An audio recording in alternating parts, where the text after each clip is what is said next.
Por que Jesus veio de Judá e não de outra tribo? O Evangelho de Mateus começa com uma genealogia que apresenta a linhagem de Jesus, rastreando sua origem através da história. Essa árvore genealógica vai de José e Maria até o rei Davi, passando por Judá e seus irmãos, os patriarcas Abraão, Isaque e Jacó. O texto conclui com uma frase notável: "E Jacó gerou Judá e seus irmãos." Espera aí, Judá e seus irmãos? Talvez você se lembre mais facilmente de José, o famoso filho de Jacó, conhecido por ser o preferido do pai e por ter subido ao poder no Egito após ser vendido como escravo por seus irmãos invejosos. Mas quem foi Judá? Judá era o quarto filho de Lia, a esposa que Jacó amava menos. Apesar de não ser o primogênito, Judá ganhou destaque ao longo da história bíblica. Ele não foi o mais famoso dos irmãos inicialmente, mas os escritores dos evangelhos destacaram que Jesus descendeu especificamente de Judá. É por isso que conhecemos Jesus como o leão da tribo de Judá. Por que, então, essa tribo, e não outra, foi associada ao Messias tão aguardado? Afinal, Judá não era o filho mais velho de Jacó, nem era o mais virtuoso no início. Suas falhas morais tornam a escolha de sua linhagem aparentemente improvável. No entanto, contra todas as expectativas, foi através de Judá que Jesus nasceu, ignorando irmãos mais velhos e mais destacados. Deus, em sua sabedoria, decidiu plantar a origem de Cristo na linhagem de Judá. A escolha da tribo de Judá, o que a destacou entre os 12 filhos de Jacó, o Messias veio especificamente da tribo de Judá. Mas por quê? O que tornou essa linhagem tão especial para carregar o título do Rei dos Reis? A resposta está nas bênçãos proféticas que Judá recebeu. As bênçãos proféticas de Judá. No leito de morte, Jacó abençoou cada um de seus filhos, mas a bênção dada a Judá se destacou. À primeira vista, Judá parecia um candidato improvável para carregar a linhagem messiânica. No entanto, Jacó proclamou uma profecia que revelou o papel único de Judá no plano de Deus. Ele declarou: "Judá, seus irmãos te louvarão, sua mão estará sobre o pescoço de seus inimigos. Os filhos de seu pai se inclinarão diante de você. Judá é um leãozinho. Da presa, meu filho, subiste.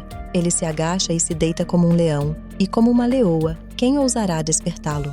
O cetro não se apartará de Judá, nem o bastão de comando de seus pés, até que venha aquele a quem pertence, e a ele será a obediência dos povos." Gênesis 49, 8-10. Essa bênção revela que Judá seria uma liderança entre os irmãos, comparado a um leão, símbolo de força e realeza. O cetro, que representa a autoridade, nunca se afastaria de sua linhagem, apontando para um futuro rei que governaria não apenas Israel, mas todas as nações. Essa profecia se cumpre plenamente em Jesus Cristo, o leão de Judá, mencionado novamente em Apocalipse 5:5. Por que Judá e não outro irmão? Pela lógica humana, era esperado que o primogênito de Jacó, Rúben, fosse escolhido para liderar e carregar a linhagem messiânica. Contudo, Rúben cometeu um ato de imoralidade ao deitar-se com Bila, concubina de seu pai. Gênesis 35, 22. Esse pecado desqualificou-o como líder.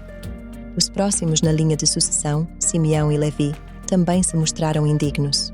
Quando a irmã deles, Diná, foi desonrada, os dois irmãos agiram com violência extrema, matando todos os homens de uma cidade inteira como vingança. Gênesis 34. Jacó condenou suas ações, chamando-os de instrumentos de violência descontrolada. Com os 3 primeiros irmãos desqualificados, a liderança recaiu sobre Judá. Apesar de seus próprios erros iniciais, como participar da venda de José como escravo e envolver-se em situações moralmente questionáveis, Gênesis 37. Judá passou por uma transformação notável. Essa mudança é visível quando ele se oferece como substituto para ser escravo no lugar de Benjamim, demonstrando amor sacrificial por seu pai. Jacó, Gênesis 44, 33. Esse ato de altruísmo reflete o caráter de Cristo, que mais tarde se sacrificaria pela humanidade. A linhagem de Judá, até Davi e Jesus, a história de Judá não para nele. Sua linhagem continua até Davi, o maior rei de Israel, que também era da tribo de Judá. Deus fez uma promessa a Davi, dizendo: quando você descansar com seus antepassados, levantarei um descendente seu e firmarei o reino dele. Ele construirá uma casa para o meu nome, e eu firmarei o trono dele para sempre. Segundo Samuel 7, 12, 13. Embora a dinastia de Davi tenha enfrentado altos e baixos, essa promessa encontrou seu cumprimento final em Jesus Cristo, o Rei eterno que governa sobre toda a criação. O fato de Jesus descender de Davi, e portanto de Judá, reforça a importância dessa linhagem escolhida, Judá como remanescente. Fiel após a morte de Salomão, o reino de Israel foi dividido em duas partes, o reino do norte, Israel, e o reino do sul, Judá. Enquanto o norte mergulhou na idolatria, resultando na invasão assíria e na perda das 10 tribos, Judá permaneceu como um remanescente fiel. Embora nem todos os reis de Judá tenham sido bons, a linhagem foi preservada até Jesus. Essa sobrevivência não foi coincidência. Deus manteve a promessa de que o cetro não se afastaria de Judá. Mesmo em tempos de desobediência, Judá preservou a luz da liderança divina, culminando no nascimento do Salvador. O significado de Judá na história de Jesus. Por que Jesus descendeu de Judá e não de outra tribo? Porque Deus escolheu um caminho que desafiava a lógica humana.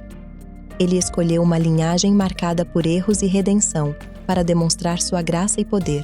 Judá, o quarto filho de Jacó, tornou-se o canal para o nascimento de Davi e, finalmente, de Jesus, o Rei dos Reis. Jesus, o leão da tribo de Judá, é o cumprimento de todas as promessas e profecias. Ele nasceu humildemente em uma manjedoura, viveu uma vida de serviço e morreu para salvar a humanidade.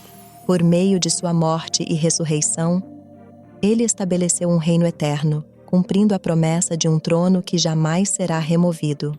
Se você já se sentiu pequeno, esquecido ou incapaz, lembre-se de Judá. Deus escolhe os improváveis para realizar o extraordinário. Assim como Judá foi redimido e exaltado, também podemos encontrar redenção e propósito em Jesus. O leão de Judá nos dá coragem para enfrentar desafios e viver com confiança, sabendo que somos parte de um plano eterno, que possamos confiar no leão de Judá, o Salvador que reina para sempre. Judá nos mostra que Deus escolhe os improváveis para realizar o extraordinário. Assim como o leão da tribo de Judá, Jesus trouxe esperança ao mundo. Você também faz parte de um plano eterno e único. E agora, eu quero saber de você. Qual parte dessa história mais te inspirou? Comente nos comentários a sua transformação após aceitar Jesus como seu único e eterno Salvador.